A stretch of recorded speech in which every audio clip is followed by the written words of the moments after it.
এটি জাপানের সর্বোচ্চ চূড়া, সর্ববৃহৎ পর্বতমালা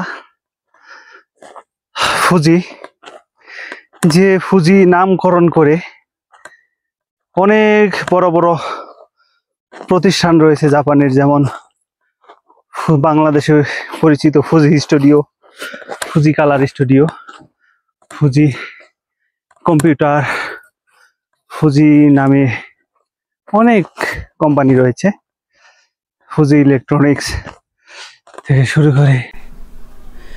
এটি হচ্ছে জাপানের সর্বোচ্চ পর্বতমালা মাউন্ট ফুজি। নিশ্চয়ই এর নাম আপনারা অনেক আগে থেকেই শুনেছেন। আমরা আজ জাপানের মাউন্ট ফুজির সেই সর্বোচ্চ চূড়ায় উঠব। সর্বোচ্চ চূড়ায় ওঠার জন্য জাপানের 2টি মাস এখানে ওঠা যায়, শুধু জুলাই এবং আগস্ট। এই 2 মাস এটি সর্বোচ্চ চূড়ায় ওঠার জন্য খুলে থাকে জাপান কর্তৃপক্ষ। আমরা যাচ্ছি সর্বোচ্চ চূড়ায় ওঠার জন্য, কারণ 2 মাস ছাড়া অন্য সব মাস এটি পুরোটাই সাদা বরফে আচ্ছাদিত থাকে, যার কারণে এটি উপরে ওঠা একেবারেই সম্ভব নয়। আর এই মাউন্ট ফুজিকে কিন্তু জাপানিরা একেবারেই খুব সম্মান দিয়ে থাকে এবং এটিকে তারা বলে মিস্টার মাউন্ট ফুজি, অর্থাৎ জাপানিজ ভাষায় ফুজি সান। কারণ তারা এই মাউন্ট ফুজিকে তারা এক ধরনের পূজাও করে থাকে, কারণ এই মাউন্ট ফুজির নিচেই রয়েছে সর্বোচ্চ লাভা আগ্নেয়গিরি, যে আগ্নেয়গিরি অগ্নুৎপাত হলে পুরো জাপান কিন্তু ধ্বংস হয়ে যেতে পারে, এমন একটা ধারণা থেকেই তারা কিন্তু মাউন্ট ফুজিকে পূজা করে থাকে। আমরা যাচ্ছি মাউন্ট ফুজির উপরে ওঠার জন্য। সামনে এখন বেজমেন্ট 5-এ রয়েছি। এখান থেকে আমরা একেবারে যাত্রা শুরু করব উপরে ওঠার মেন গেট দিয়ে। 2 পর্বে আপনাদেরকে এই মাউন্ট ফুজির উপরে চূড়া দেখানোর চেষ্টা করব। এটি হচ্ছে সেই মাউন্ট ফুজির উপরে ওঠার প্রথম পর্ব আপনাদেরকে দেখাচ্ছি। আমার সাথে রয়েছে আমাদের সিনিয়র শহীদুল ভাই, রয়েছে রাকিব, রয়েছে জাহিদ, 2 জাহিদ ভাই রয়েছে। আমরা সবাই মিলে কিন্তু উপরে ওঠার জন্য যাচ্ছি। এখান থেকে তারা একটি আইডেন্টি কার্ড দিয়ে দেয়, যাতে যদি কখনো হারিয়ে যায় বা উপরে যায় কোনো কিছু হয়, সেক্ষেত্রে যাতে পরিচয় জানা যায়, সেই কারণে এখান থেকে একটি আইডি কার্ড নিয়ে আমরা উপরে ওঠা শুরু করলাম। আল্লাহ বর্ষা, দেখতে থাকুন।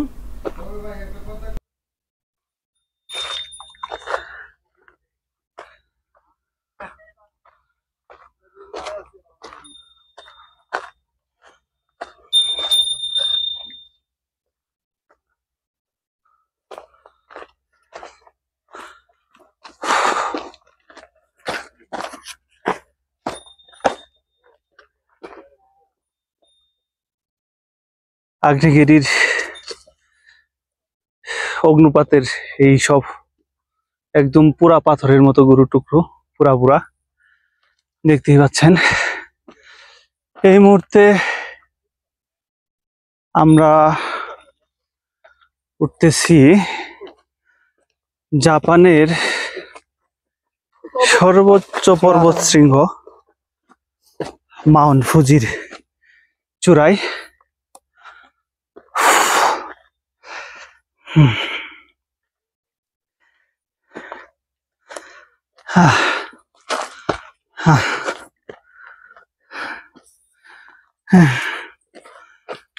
দেখতেই পাচ্ছেন সবাই ওঠার পর নামতেছে। কেউ উঠে যাচ্ছে, নেমে যাচ্ছে। আমরা আরেকটু ওঠার চেষ্টা করছি। Very dangerous area, very dangerous. ও,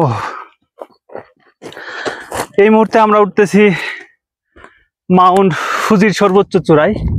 এই যে উপরে সর্বোচ্চ চূড়ায়, যেখানে মেঘের সাথে ফুজির একটা লুকোচুরি, মেঘের সাথে মাউন্ট ফুজির একটা লুকোচুরি চলছে। হ্যাঁ, কন্নিচিওয়া। হ্যাঁ, হ্যাঁ, দুর্দান্ত। সবাই টায়ার্ড হয়ে গেছে, নামছে যারা, কারণ এই 4000 মিটার উপরে ওঠা একটা কঠিন বিষয়, অনেক কঠিন, শুধু কঠিন না। আমরা আমাদের আসতে এমনিতেই লেট হয়ে গেছে। আল্লাহ।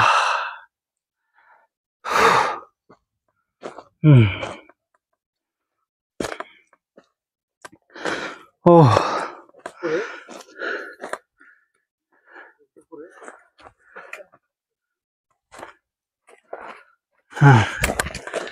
আল্লাহ আকবার।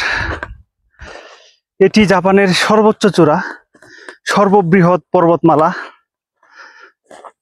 ফুজি, যে ফুজি নামকরণ করে অনেক বড় বড় প্রতিষ্ঠান রয়েছে জাপানের, যেমন বাংলাদেশে পরিচিত Fuji studio, Fuji colour studio, Fuji computer, Fuji নামে অনেক কোম্পানি রয়েছে, ফুজি ইলেকট্রনিক্স থেকে শুরু করে। এটি মোদ্দা কথা জাপানের সর্ববৃহৎ পর্বতমালা। কন্নিচিওয়া। ভাই, এই দিক দিয়ে গিয়ে ওই দিকে যাইতে হবে, ওটা হলো লাস্ট মাথা। অসাধারণ দৃশ্য দেখতে পাচ্ছি। মাউন্ট ফুজি থেকে নিচের কিছু দৃশ্য এখন আসলে দেখানো সম্ভব নয়, নিচে মেঘে ঢাকা। এই মুহূর্তে আমরা প্রায়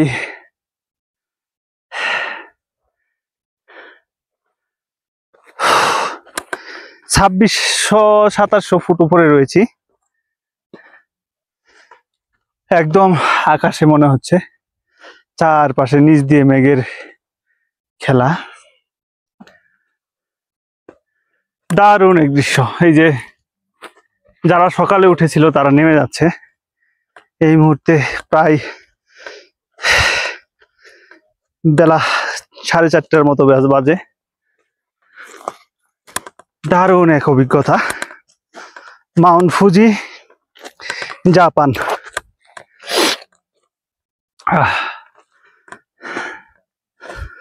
আমরা মূলত বিজয়ের উৎসব করতেই বের হয়েছি।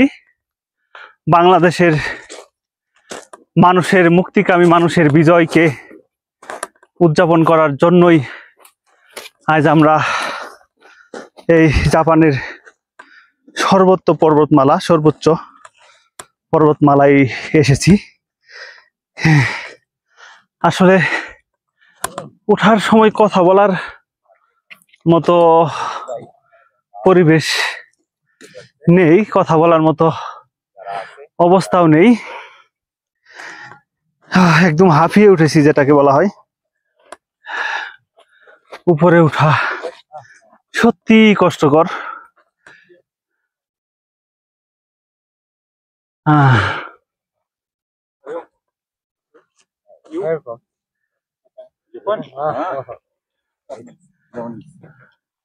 কন্নিচিওয়া।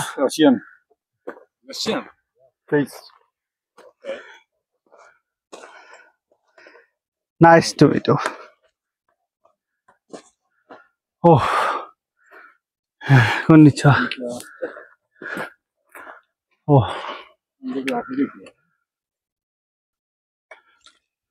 যাও উঠো, রাকিব আরেকটু উঠি। হ্যাঁ, ওই মাথা যায় আগে, আল্লাহ বর্ষা।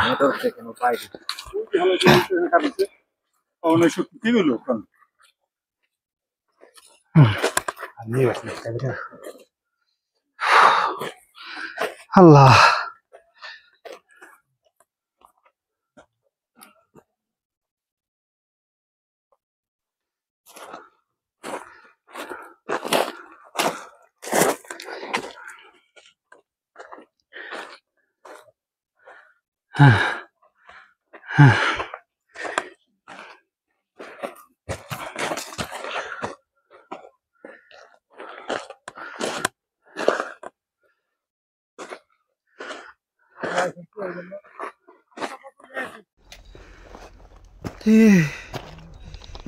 3000 মিটারের উপরে রয়েছি মাউন্ট ফুজি।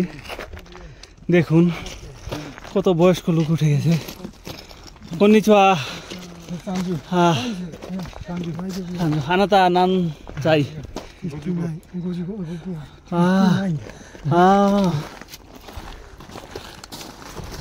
প্রায় 59 বছর বয়স, সে উঠে গেছে আর আমরা হাঁপিয়ে গেছি, এখনো উঠতে পারি নাই।